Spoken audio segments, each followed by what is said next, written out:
Nós vos adoramos, Santíssimo Senhor Jesus Cristo, aqui e em todas as vossas igrejas que existem no mundo inteiro, e vos bendizemos. Tão fraco, não é? A resposta tão fraca. Nós vos adoramos, Santíssimo Senhor Jesus Cristo, aqui e em todas as vossas igrejas que existem no mundo inteiro, e vos bendizemos.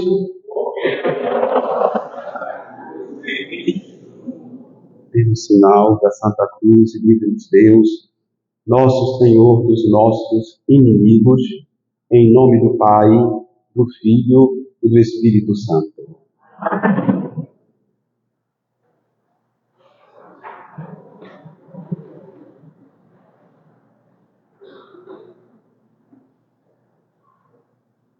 Na proclamação do Evangelho, quando o leitor proclama e Jesus expirou, a comunidade se ajoelha.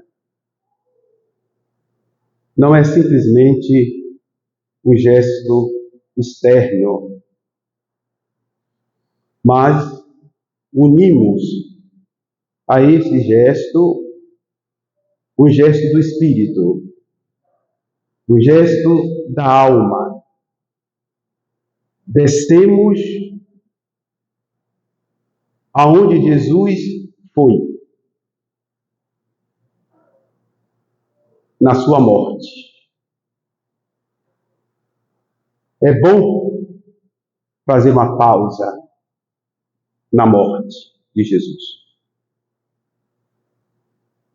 Segundo as Escrituras, desceu à mansão dos mortos, expirou, é de um significado espiritual incomensurável.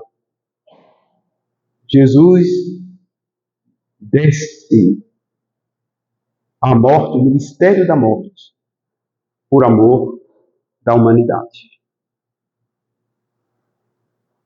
Domingo de Ramos, a liturgia também chama de Domenica Passionis, o domingo da paixão do Senhor.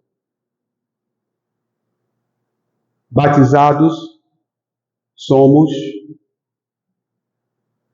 o Espírito Santo nos une à paixão de Cristo.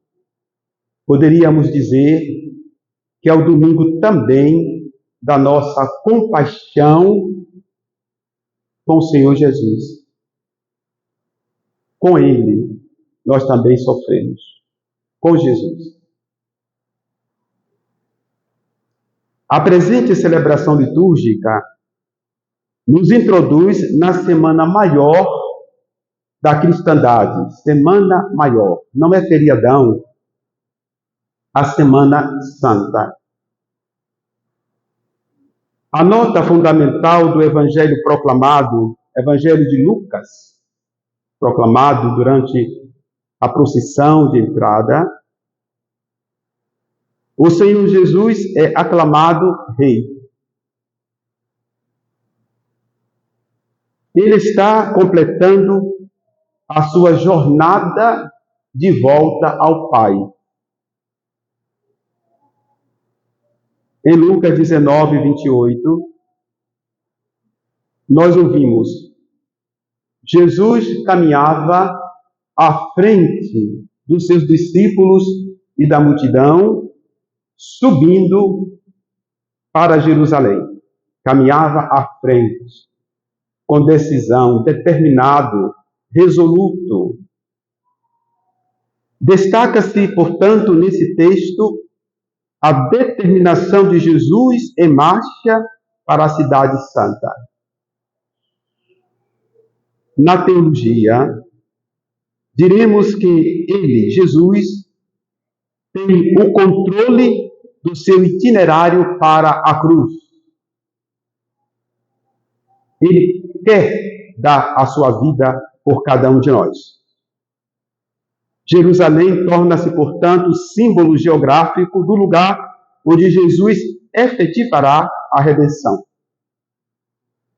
Ele se incumbe de preparar os detalhes do seu ingresso na Cidade Santa. Escutamos no Evangelho, Lucas 19:30, disse aos seus discípulos: ide ao povoado da frente, e ao entrardes, encontrareis o jumentinho amarrado, que ninguém ainda montou, soltando-o, trazei-o. Está escrito no Evangelho que Jesus caminhava à frente, subindo para Jerusalém. Lucas 19:28. Mas qual é a direção? O que significa tomar a decisão de subir a Jerusalém?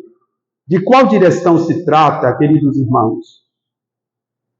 Trata-se de uma subida em Jesus física para Jerusalém. Mas para nós, que estamos aqui celebrando na Sagrada Liturgia, este caminho exterior é, sobretudo, uma alusão ao movimento interior da nossa existência que se realiza no seguimento de Jesus. Não adianta nós aclamarmos o Senhor Jesus, bendito que vem, fazer carnaval, domingo de Ramos, se a nossa interioridade não decidiu subir com ele a Jerusalém. Tudo acontece, queridos irmãos, no coração. Tudo acontece aqui, na nossa vontade. É uma subida à verdadeira altura do ser homem. Recordemos que São Paulo nos fala que a finalidade do ser humano é chegar à estatura de nosso Senhor Jesus Cristo. O Senhor caminha diante de nós e vai para o alto e nos arrasta consigo. Ele caminha para a festa da Páscoa, consciente de ser ele mesmo o Cordeiro, que será imolado ao pôr do sol diante dos olhos dos filhos de Israel, com o rito perene. Êxodo 12, 5-6.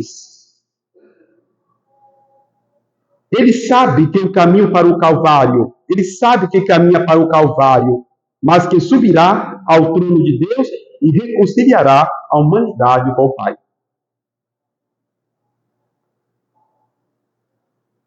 O Senhor Jesus expressa a sua concepção própria de realeza. As pessoas disseram, bendito o rei que vem. Mas qual é o rei? Em que consiste esse reinado de Jesus? Consiste nisso. Ele dá a sua vida por nós. Pro vobis. Ele não é como os reis da terra que recolhe a vida do povo para se manter. Jesus dá a sua vida pro vobis, queridos irmãos. Ele nos dá a vida eterna, através da sua própria entrega na cruz. Olhemos para a cruz, queridos irmãos. Há quem diga, mas os católicos veneram a cruz, símbolo de ignomínia. É de fato um símbolo de ignomínia, mas uma ignomínia que nos salva. O texto do Evangelho descreve que na passagem do Senhor, os espectadores reagem. Em vez de palmas, eles lançam as suas próprias posses ao rei Messias. Diz o Evangelho, enquanto Jesus avançava, o povo estendia suas próprias vestes no caminho. E ainda, Jesus estava perto da descida do Monte das Oliveiras, quando toda a multidão dos discípulos começou alegremente a louvar a Deus com voz forte por todos os milagres que eles tinham visto. Lucas 19:37. Queridos irmãos, trazemos aqui como símbolo, mas o que o Senhor quer é que nós consagremos ao seu coração a palma da nossa consciência. Não mais as vestes materiais, mas a boa vontade. Consagremos ao Senhor Jesus a nossa vontade, queridos irmãos. Consagremos ao Senhor Jesus o nosso querer, que é muito fraco. Muito fraco. Essa citação do Evangelho, precisamente, nos disponibiliza o resumo do ministério de Jesus. A palavra diz que eles louvavam a Deus por todos os milagres que tinham visto. É o resumo do ministério de Jesus. Ele cura os cegos, os coxos, os aleijados, em cumprimento das Escrituras. A multidão proclamava, e nós também hoje aqui proclamamos, bendito aquele que vem, bendito aquele que vem. Encontra-se aqui, bendito aquele que vem, uma alusão à pergunta de João Batista, que foi respondida através dos feitos poderosos de Jesus, sinal do cumprimento das promessas.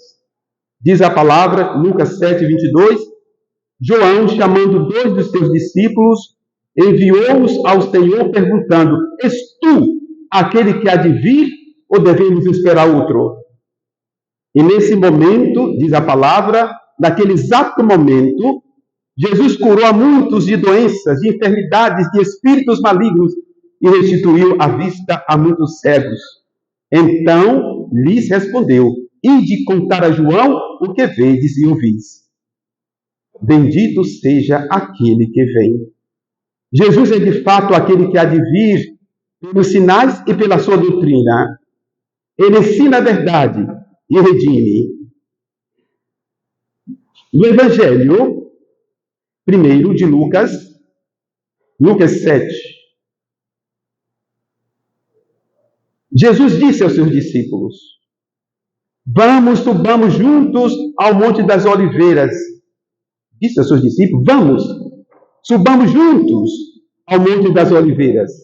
Digo, e corramos ao encontro de Cristo. É necessário que cada um tome a decisão de procurar Jesus, que hoje volta de Betânia e se encaminha voluntariamente para aquela venerável e santa paixão, a fim de realizar o mistério de nossa salvação. Subamos juntos ao Monte das Oliveiras. Sigamos esse apelo, queridos irmãos. Subamos juntos. Sigamos esse apelo. Não permitamos que a preguiça, doença da vontade. Sabe que a nossa vontade pode estar muito enferma. A preguiça é doença da vontade. A doença da vontade, não permitamos que a preguiça, a doença da vontade, nos leve a negligenciar a prática da vida cristã. Interessante, vejo com grande tristeza a indolência espiritual de muitos católicos. Muitos louvam: olha, a secretária, o porteiro do meu condomínio sabem a Bíblia de trás para frente e nós católicos. Mas você não frequenta a igreja? Mas você não se interessa pelo catecismo? As nossas agendas já estão lotadas. O que nós faríamos na Semana Santa? Muitos católicos já estão com Quinta-feira Santa ocupados em viagens, em praia, em comida, etc, etc. E depois se lamentam, quase que nos condenando, que os fiéis são ignorantes por nossa causa. Nós não podemos violentar a vontade de ninguém.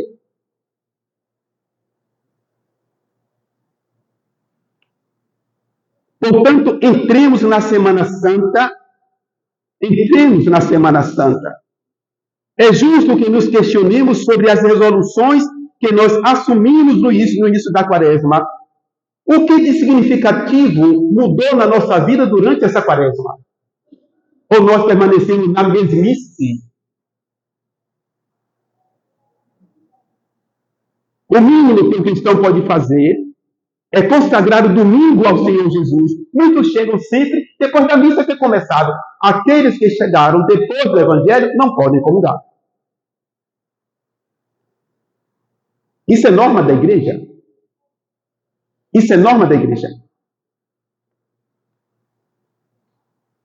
É justo que nos questionemos sobre as resoluções assumidas para bem celebrarmos a Páscoa do Senhor. A Páscoa não é chocolate, não é vinho, não é cerveja, é confissão de pecados, renovação do amor ao nosso Senhor Jesus Cristo, renovação do sagrado batismo. Isso é a Páscoa. Não permitamos que a preguiça física ou espiritual nos leve à tibieza. A preguiça física se manifesta na lentidão, na procrastinação, na indolência, na frouxidão, na indiferença, na despreocupação. E aqui eu vejo como precisamos pedir a Deus que nos livre dessa preguiça física, dessa má vontade. É uma coisa terrível. A preguiça espiritual se demonstra na passividade para melhorar as atitudes.